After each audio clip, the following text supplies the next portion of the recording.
Hello everybody. If you want to read all the stories in full, please go to www.steveuk.blog. Thank you. Short Story 638, A Village Wedding Tale, Homophones 6, Intermediate.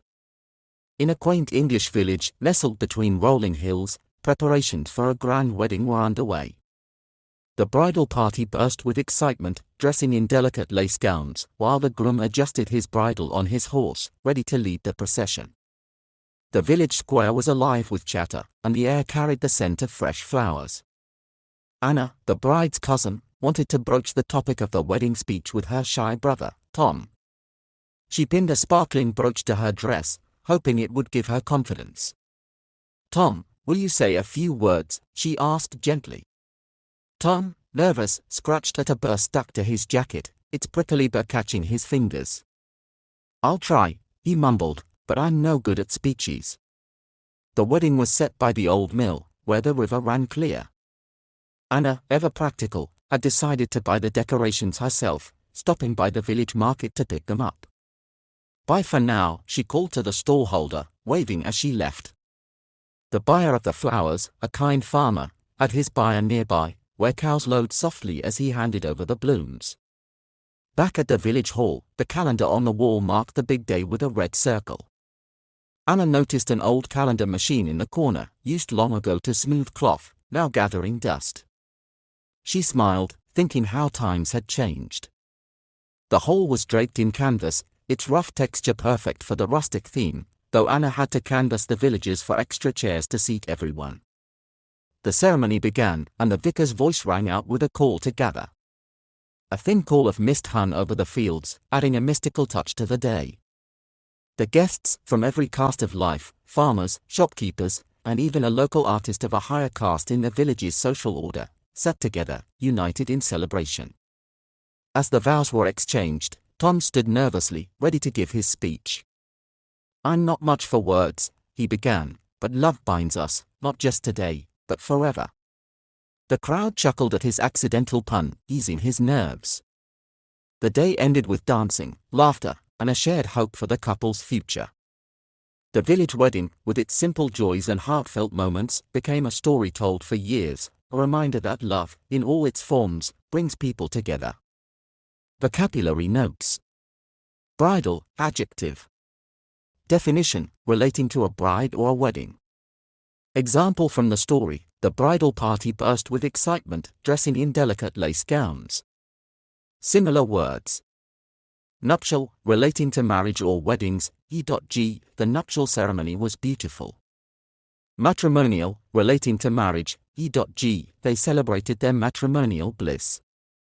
Note, often used to describe things associated with the bride or wedding, like bridal gown or bridal bouquet. Broach, verb. Definition, to bring up or introduce a topic for discussion.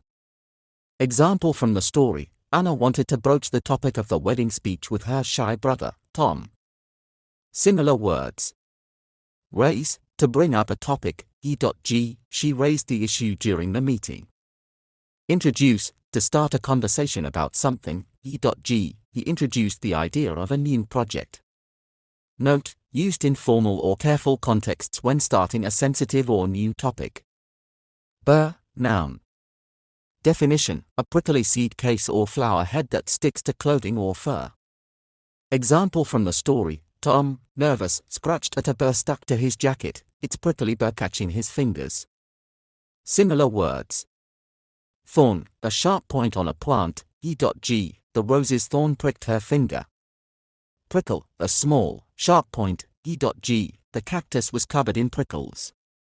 Note, burr and burr are homophones. Burr can also refer to a rough edge or a way of speaking. Canvas, noun. Definition, a strong, coarse fabric used for sails, tents, or painting surfaces. Example from the story, the hall was draped in canvas, its rough texture perfect for the rustic theme.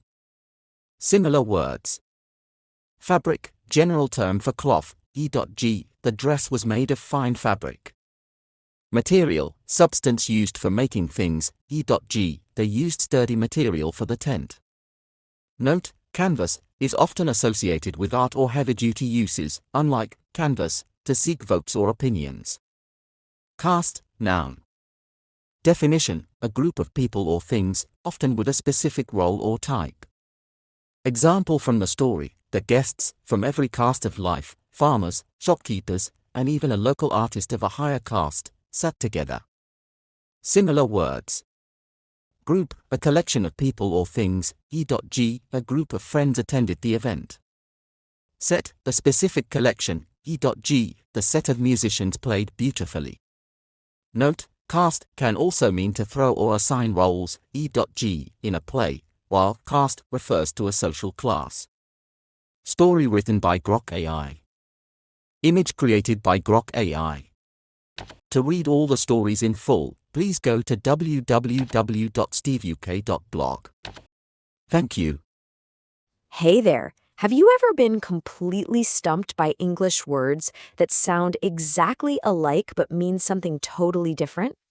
Don't worry, you are definitely not alone.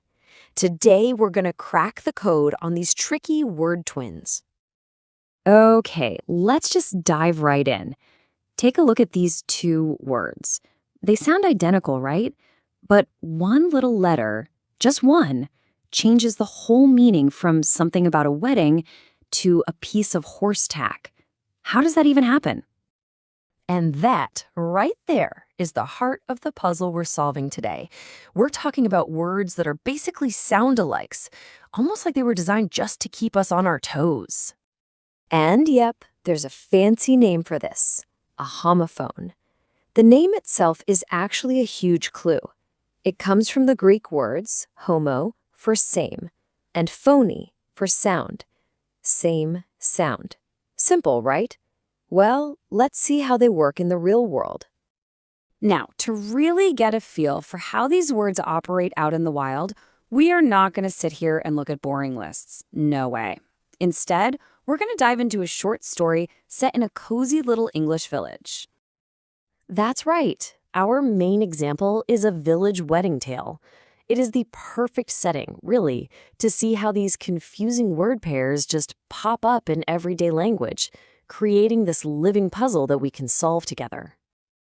All right, now for the fun part. It's time to unpack these pairs. We're going to pull specific examples right out of the story and put them under the microscope. So here we go, our first pair straight from the story. You can almost picture it, can't you? You've got the bridal party, all that wedding excitement, and then a totally different scene. The groom with his horse adjusting its bridle. Two completely different images from words that sound exactly the same. And here's a huge clue. Bridal is an adjective. It's a describing word, like a bridal gown. But bridle, that's a noun. It's a physical thing. Just knowing if a word is describing something or is something is a super powerful way to tell them apart. Okay, let's check out our next pair. In this scene, Anna wants to broach a topic, bring up a conversation. At the same time, she's physically pinning a sparkly brooch to her dress. You can really see the difference here. It's an action versus an object. To broach a topic is a verb. It's what you do. A brooch is a noun. It's a thing you can wear. When you're just reading, that different spelling is the only hint you get.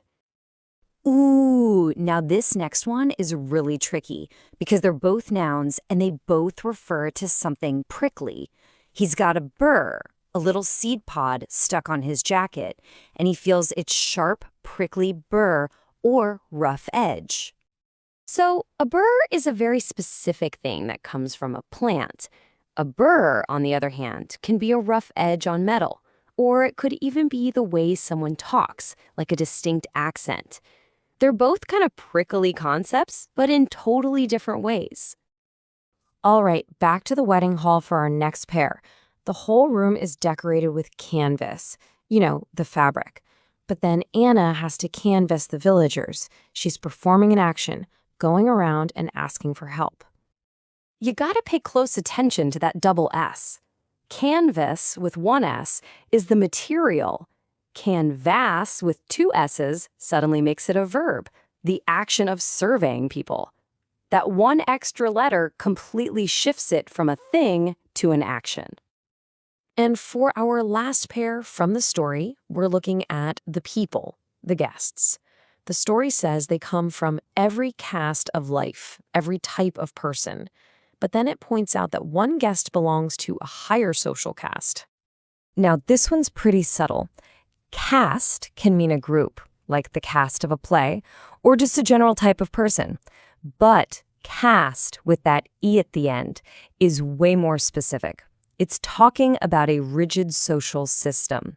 So the context of social class is the dead giveaway for caste. So we've seen all these confusing words, but what's the solution? How can you actually figure these out when you come across them yourself?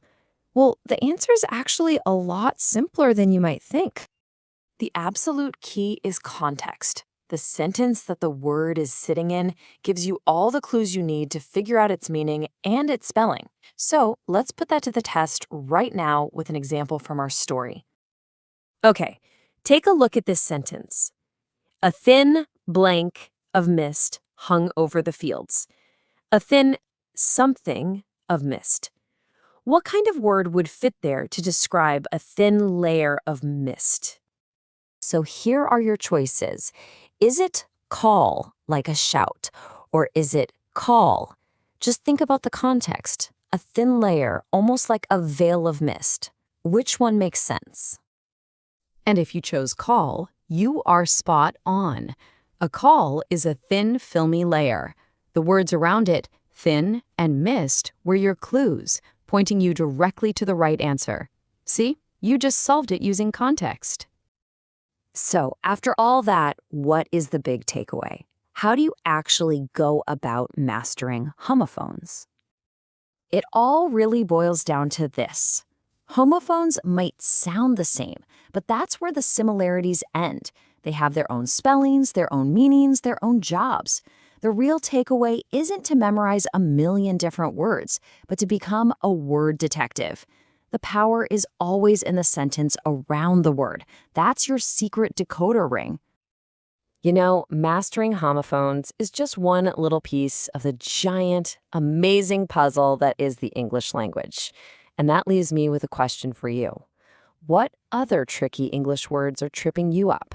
Let us know, and hey, maybe we'll tackle them in our next explainer. Thanks for joining me.